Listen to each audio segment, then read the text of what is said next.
I'm not like other girls. I want to be an influencer. Welcome to It All Like Other Girls. I haven't figured out a concise way to describe what this podcast is, so you're just going to have to listen to the episode to figure that out. I want to talk about something that is consistently on my mind, and that is the humiliating attempt of trying to become an influencer or trying to grow a following online. There's people that are dying.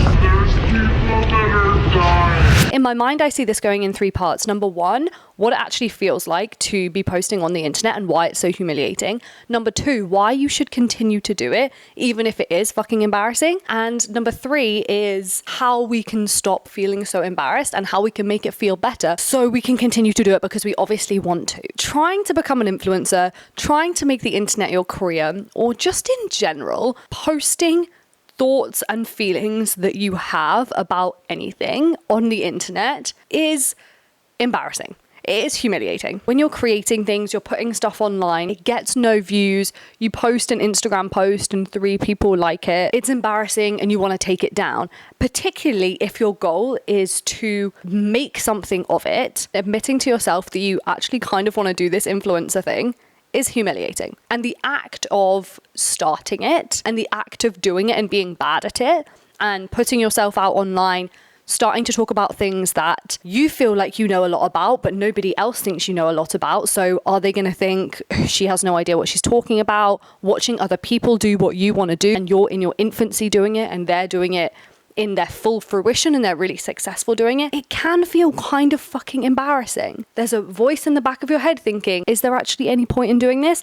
Is this ever going to work? Am I actually going to make it? And what's worse is you're scrolling through your feeds and you're seeing everyone else on your timeline succeed at it. You're seeing these enormous podcast shows, these influencers getting the brand deals that you would dream to get. And so it's working for everyone else. And you're here putting out videos that are getting 10 likes and 200 views. And you're thinking, what the fuck am I doing?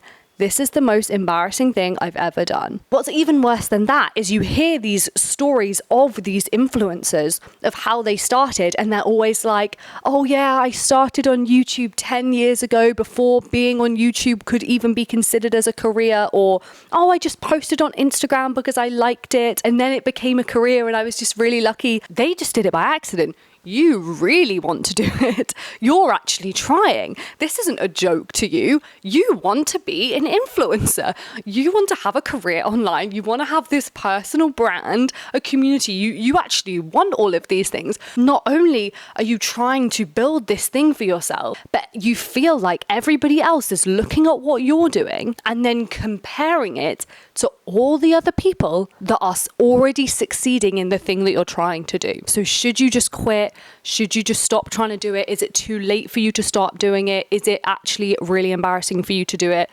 All of the above is a no. The first thing is, from a very practical, logistical perspective, social media is the new CV. Social media is the new currency. Social media is the new phone number. So when you meet someone now, instead of saying, should we exchange phone numbers, you say, let's exchange Instagrams. Technology is now an embedded part of our life and social media goes alongside of that. The likelihood is, even if your career right now isn't on the internet will either now or at some point influence directly or indirectly your career. So why not start making the most of it anyway? But I mean, that's kind of the unsexy, boring reasons of why you should keep trying. The real reason, and the most important reason, is why the fuck not? Why the fuck not? Like Matty Healy says, if you never shoot, you will never know. If you never eat, you will never grow. And if you never post on Instagram, you will never become an influencer. Matty Healy said that verbatim. What is the worst that could happen? And I say this to myself with every area of my life, but let's apply it to this for a second. What is the worst case scenario? Let's say you really try and do this influencer thing and you start posting on Instagram. Maybe you start a YouTube channel. Maybe you buy a silly little microphone and sit in your living room and start a podcast. What is the worst that could happen? What's the worst that could happen? Let's say in 5 years' time. So I've tried to do this. Nothing comes of it. I don't build an audience. I don't make any money from it. The worst case scenario is I have this hilarious documentation of a period of my life where I decided for a moment that I wanted to be an influencer. That is hilarious. Imagine I get to look back at all of this stuff I've created over the past few years when I'm 30, when I'm 40, when I'm 50, when I'm 90, I get to look back at all of this stuff and say, remember when I was 26 and I bought that microphone and I sat in my living room and I pretended like I know what I was talking about? I already look back at my Instagram stories from 2 years ago when I was running my business strategy business and I was doing consulting. I already look back at that and I see where I was when I was filming those videos, and it just brings me back so many good memories. Worst case scenario, that's what happens for you if you try and build this online presence for yourself. Now, what's the best case scenario for this? Maybe you attract some new people. Maybe you build a community, or you start attracting a group of people that have aligned values for you because you're putting on the internet the things that you like. And by sharing the things that you like and you're interested in and your values and your passions, you're going to attract people by default that have the same values and passions and desires and interests. Maybe you start getting opportunities. Maybe you start making money. Maybe you make an entire career out of it. Maybe you become Victoria Paris. I have spent the past 3 years doing this. This is my 4th year. And I have spent the past 3 years doing the craziest shit, living the most random life. I look back on my life over the past 4 years when I decided to start this online thing for the first time, and I think I have just been living, loving, laughing through my life so far. And so even if in 5 years' time, in 2 years' time, I'm not doing this anymore, maybe I change my mind, maybe I'm like, I don't want to do this anymore. I don't know where this is going to go in the future, because how can we know? We don't know where careers are going to go. 10 years ago, this Instagram influencer podcasting thing wasn't even a thing.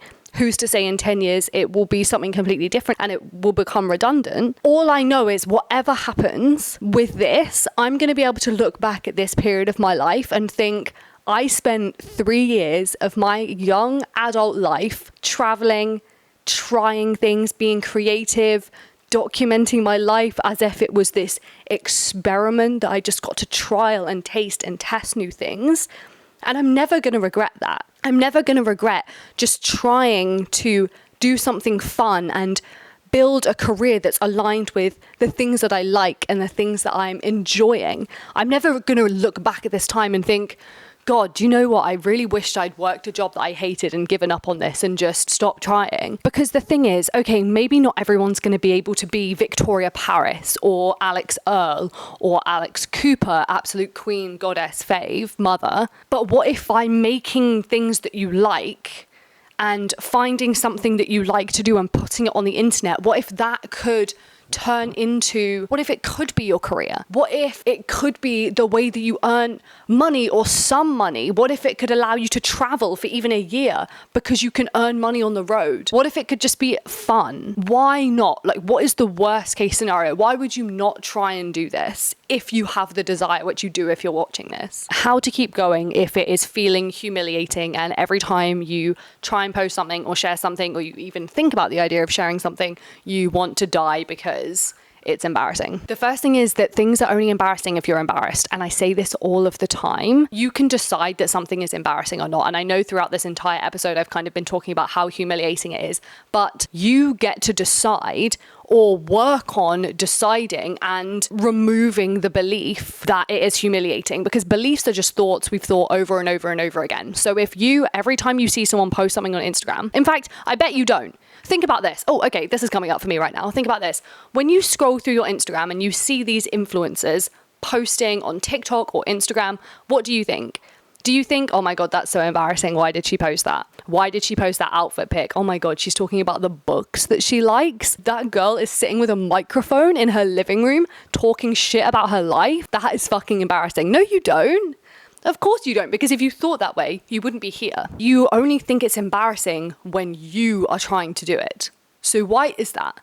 Why are we so accepting and loving and supporting of other people doing it, but we can't be accepting and supporting and loving of ourselves trying to do it? And so if that's the case for you and that feels true for you, maybe it's less of the influencer thing is embarrassing. Maybe it's a self-acceptance issue. Maybe it's not how can I accept myself and my desire to become an influencer, and just in general, how can I accept myself and embrace the desires that I have? It's only embarrassing if you're embarrassed. And so you get to decide how embarrassing it is or how not embarrassing it is. And even if it does feel embarrassing and humiliating, you can just laugh about that and be like, I'm just doing it for the bit.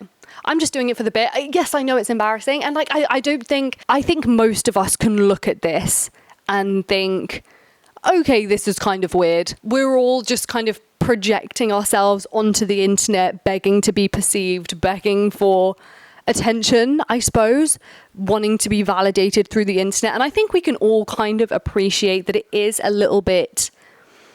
It's a bit strange. It is, but that doesn't have to mean it's humiliating and embarrassing. And I think whatever you can do to kind of unpack and release yourself from the belief that it is embarrassing, you should do that. And so one thing that has helped me a lot is consuming things by people that are doing the things that you want to do. And so if you're trying to do a podcast and you want to do like a girly podcast, listen to girly podcasts, follow people that are running girly podcasts. If you want to do like a fashion account and post clothes and fashion, follow people doing that. You know that quote, and it's like you become the people you're surrounded by, like you're the average of the 5 people you spend the most time around. That is not exclusively for the people in your physical life. If the people in your physical reality are not the people you want to become or not doing the types of things you want to do, you can surround yourself now with people who are doing the types of things you want to do using the internet. And the more you expose yourself to the thing that you want to do, the less out there it becomes and the less extreme it seems, the less cringe or embarrassing or humiliating it seems, because it's not humiliating if every single person you know is doing it. And so if you log into the internet and every time you do, every single person is running their own podcast. Podcasting is just going to become this normal thing for you. And it's kind of just an expectation that everyone runs a podcast. And so just find a way to normalize it within yourself. And if that means listening to podcasts, reading books, following on people on Instagram that are doing the things that you want to do, definitely do that. And the other thing is find at least one, you only need one person who loves what you're doing unconditionally and irrevocably. The word irrevocably always reminds me of Twilight. I was unconditionally and irrevocably in love with him. If you can just find one person who fucking loves what you do and celebrates and is your biggest cheerleader for you every time you put out a podcast, every time you post an Instagram post, that is going to do so much for your confidence. And it's just that tiny bit of validation. And I know it's very cool to be like, I don't need validation from anyone. I am my own it girl. I give myself validation. But we are wired to need validation and love and support from others. And so you just need to find one person who is loving what you're doing. And when you say, I'm going to start a podcast, or when you post on Instagram, they comment straight away and say, oh my God, I love this post so much. Or when you come up with a podcast episode, they listen to it straight away. You just need to find one person. And obviously this requires actually doing it and putting yourself out there. But if you can find one person who just celebrates you and supports you and loves what you're doing, that's going to feel so validating and helpful for you to continue going, especially at the beginning where you're getting like 3 likes. Let one of those likes be your biggest fan. And as always, let me leave you with a question that you can ponder after this episode. Today's is, what is something that in 5 years' time I will regret not trying? What is something that in 5 years' time I will regret not trying? And then, you should probably try that.